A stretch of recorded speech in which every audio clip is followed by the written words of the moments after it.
यहाँ हम जमा हुए हैं सरकार के उन कारनामों का विरोध करने के लिए जो इस देश में बची खुची प्रेस की स्वतंत्रता है उसका गला घोंटने में लगी हुई है। गांधी से हमको प्रेरणा मिलती है सत्य और अहिंसा के पथ पर चलते हुए, सामने कितना भी ताकतवर हो उससे हमको लड़ना होगा। साथियों, ये जो 6 पत्रकारों के खिलाफ सेडिशन के मामले दर्ज हुए हैं, हमारा कहना है कि अगर किसी से कोई गलती हो भी जाती है तो उसको सुधारने के अवसर होते हैं। अगर नहीं होता है तो उससे निपटने के लिए आपके पास कानून होते हैं, आपके पास फोरम्स होते हैं, आप उन फोरम्स पे जा सकते हैं, उन कानूनों की मदद ले सकते हैं। लेकिन सेडिशन का मामला आज वो लोग लगा रहे हैं जो लगातार झूठ की खेती करते रहे, जिन्होंने इस देश में बोफोर्स के खिलाफ झूठा माहौल बनाया था, जिन्होंने लगातार झूठ पर झूठ बुलवाया, अफवाहें फैलाई। आज उन लोगों की खबर कौन लेने वाला है जो कठुआ और हाथरस के बारे में क्या क्या बोल रहे थे, क्या क्या लिख रहे थे, उसके बारे में कहीं कोई चर्चा भी नहीं होती है। रोज आप लगातार झूठ पर झूठ बोलते जा रहे हैं। हम ये कहना चाहते हैं कि हम तो जो भौं-भौं करने वाले लोग हैं ना, उनके खिलाफ भी अगर सेडिशन का मामला लगेगा तो हम उसका भी विरोध करेंगे। लेकिन मैं कहना चाहता हूं साथियों कि इस मामले को आप अलग अलग करके मत देखिएगा। ये लगातार सुनियोजित कोशिश हो रही है कि प्रेस की अभिव्यक्ति पे कैसे हमले होंगे, असहमति के स्वरों को कैसे दबाया जाएगा। ये एक घटना नहीं है, इसके पहले लगातार सीरीज हम लोग यही कई बैठकें कर चुके हैं। आज आपने देखा होगा अभी कुछ दिनों पहले नॉर्थ ब्लॉक में वित्त मंत्रालय ने आदेश जारी कर दिया कि वहां पत्रकार नहीं आ सकते हैं। अगर उनको आना होगा तो पहले से अपॉइंटमेंट लेकर के आना होगा कि किस अफसर के पास जा रहे हैं मिलने के लिए। अभी जो पार्लियामेंट का सेशन चल रहा है, कोविड के नाम पे, कोरोना के नाम पर पत्रकारों का पार्लियामेंट में घुसना बैन कर दिया है। बहुत कम लोगों को पासेज दिए जा रहे हैं। जिनके पास परमानेंट पासेज है, जिनके पास LND का पासेज है, उनको आप अंदर जाने ही नहीं देंगे। आप जब रैलियां करेंगे, नगर निगम का चुनाव लड़ेंगे, उसमें जब हजारों की भीड़ जमा करेंगे तो उस समय आपको कोरोना नहीं होगा।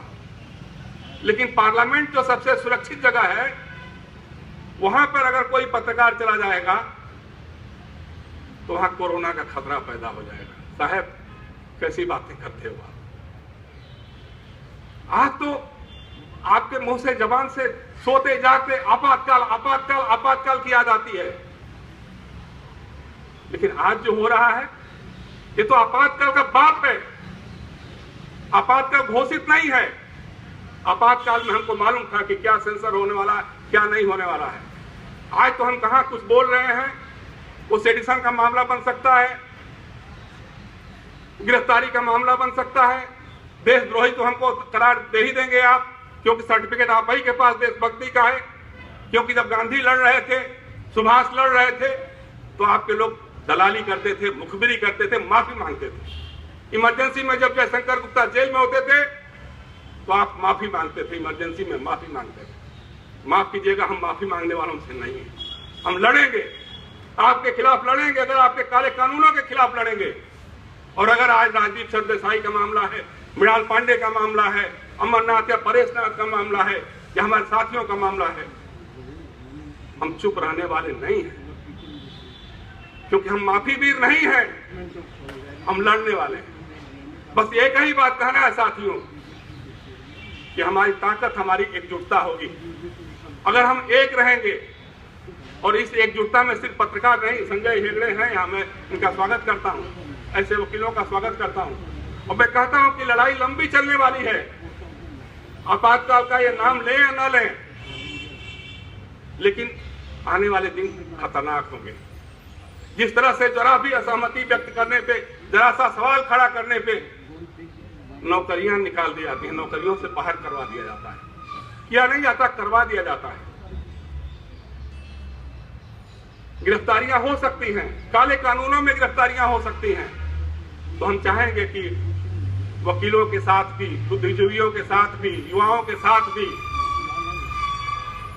पत्रकारों की एक एकजुटता बननी चाहिए, ताकि कभी कोई बात हो तो आज की तारीख में बहुत सारे पत्रकार लड़ नहीं सकते हैं, उस ढंग से नहीं लड़ सकते हैं, लेकिन उनकी लड़ाई को संजय हेगड़े जैसे लोग या और भारी हमारे जो वकील लोग हैं, जिनको लगता है कि इस देश में जमहूरियत की जरूरत है, लोकतंत्र की जरूरत है, अभिव्यक्ति की स्वतंत्रता बनी रहने की जरूरत है, अगर वो सोचते हैं, ऐसे तमाम सोचने वाले लोगों को एकजुट होना पड़ेगा, एक प्लेटफॉर्म पर आना पड़ेगा।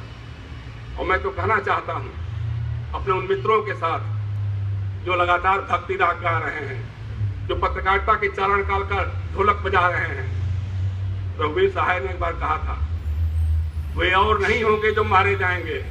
माफ कीजिएगा, आप वहां बैठ करके जो आप दलाली कर रहे हो, जो भाव भाव कर रहे हो, आने वाले दिन आपके लिए भी उतना ही खतरनाक होंगे, क्योंकि आपके नाक से मुंह से भी अगर छींक निकल जाएगी ना, तो जो फासिस्ट है उसको भी बर्दाश्त नहीं करेगा। ये याद रखना, क्योंकि 90% मामलों में आप भक्ति करोगे, कहीं किसी बात पे कहीं निकल गया, घर परिवार में अपने दोस्तों के बीच में भी बोल रहे होगे, सरकार के खिलाफ कुछ बोल दोगे, कहीं से बात पहुंच जाएगी तो आप भी सेडिशन के आरोप में ही जाओगे। इसलिए मैं कहना चाहता हूं, इस लड़ाई में प्रेस एसोसिएशन पूरी तरह से साथ है।